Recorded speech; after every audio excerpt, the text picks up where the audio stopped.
Terus begini Ustaz, ini menarik nih ya, semakin menarik semakin memanas nih ya kan. Nah terus kita melihat ini ya, kalau kita tadi sudah bicara bahwa pendidikan itu mau tidak mau harus berdasarkan dengan keimanan. Ya.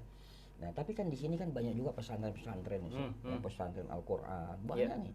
Bahkan akhirnya ya Al-Qurannya bagus, tapi ketika pelajaran-pelajaran umum yang didapatkan, karena nih banyak nih orang tua nih, mungkin saya mewakili, ya saya mewakili orang-orang tua di sana.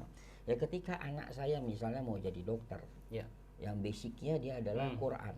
Nah pada saat ujian bingung, ya jangankan dia ketika mau kuliah, bukan dari SD ke SMP aja bingung. Nah apa kata anak saya, ya ini ada apa ya, angka kok di atasnya ada angka lagi.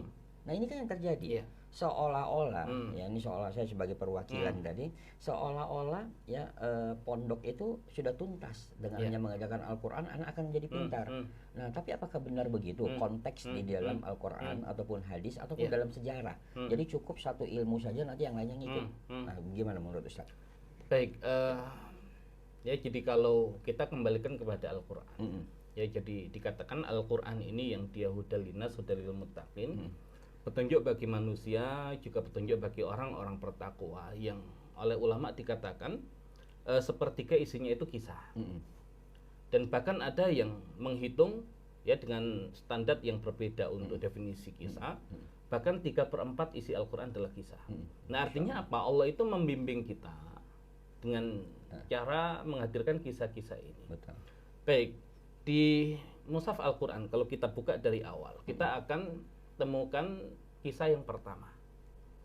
Nah kisah yang pertama ini adalah kisah ayah kita semua, ya Nabi Adam alaihissalam, yang Allah subhanahu wa ta'ala kisahkan di surat Al-Baqarah ayat yang ke-30 dan ayat-ayat yang selanjutnya.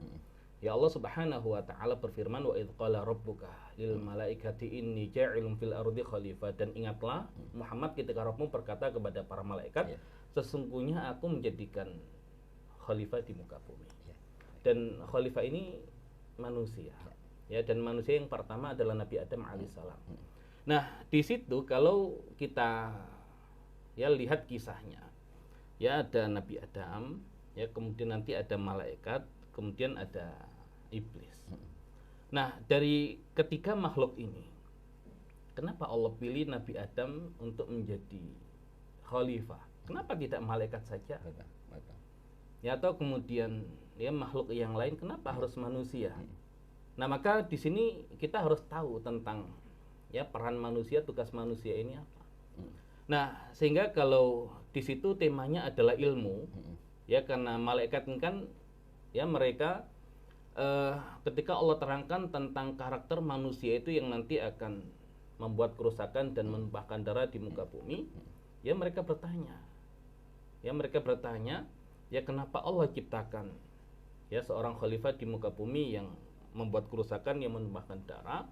Wa nahnu nusabbihu bihamdika wa nuqaddisu lak. Padahal kami itu bertasbih memujimu dan mensucikanmu. Tapi Allah mengatakan qala inni a'lamu ma la ta'lamun. Ya aku tahu apa yang tidak kalian ketahui. Kemudian Allah lanjutkan wa 'allama Adam al-asma'a kullaha.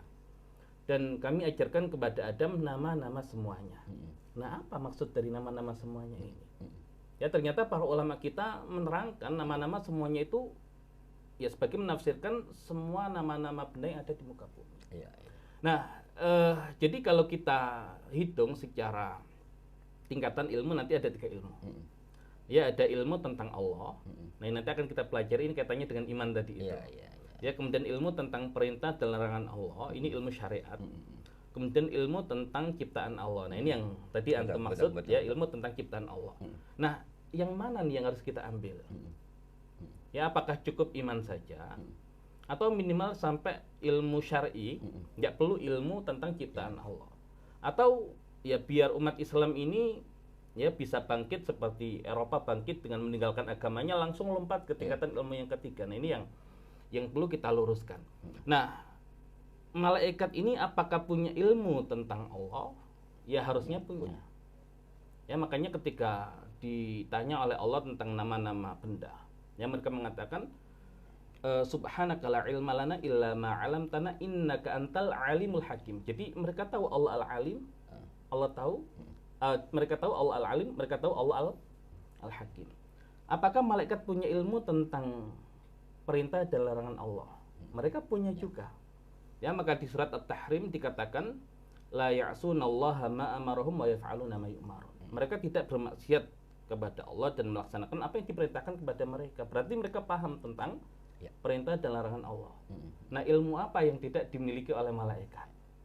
Nah, ilmu tentang ciptaan Allah. Dan inilah yang membedakan Nabi Adam dengan malaikat, sehingga Allah pilih Nabi Adam menjadi khalifah di muka bumi.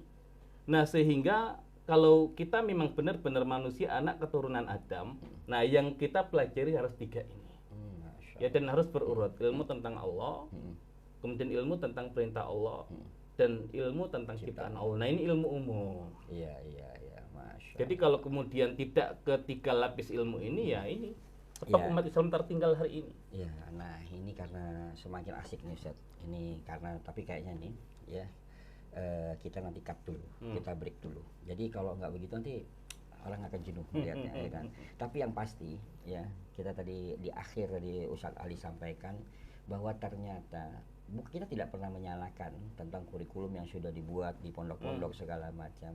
Nah, tapi memang satu orang tua itu tidak semuanya pengen menjadikan anaknya itu hanya ahli syariah, ya kan? Tapi juga ya dia juga pengen tadi memahami tentang ilmu ciptaan Allah. Ya, artinya ilmu-ilmu umum. Nah, karena tadi ya bisa jadi anak itu pengen dijadikan seorang pebisnis yang taat kepada Allah dan Rasulnya, sukses. Ya betul. Makanya kan ilmu yang pertama, yang kedua tadi dijalanin, baru yang ketiga. Jadi nggak bisa lompat, karena kalau lompat yang muncul adalah ahli ilmu yang sombong, karena dia lupa seolah-olah semuanya bisa dia dapat karena ilmu yang ketiga. Nah, jadi itu, jadi tetap kita tidak salahkan ya, tapi memang harus kita juga jeli. Nah, ini untuk para orang tua ya. Jadi kalau penasaran nanti di yang terakhir ini menarik lagi. Apa tuh? Kita akan mencarikan solusi bahwa ternyata ada pondok yang sederhana tapi menggabung semua keilmuan itu, luar biasa. Maka ikutin kita terus dan insya Allah kita bantu mencarikan solusi. Jadi anak soleh atau soleha, orang tua juga menjadi orang tua yang soleh dan soleha.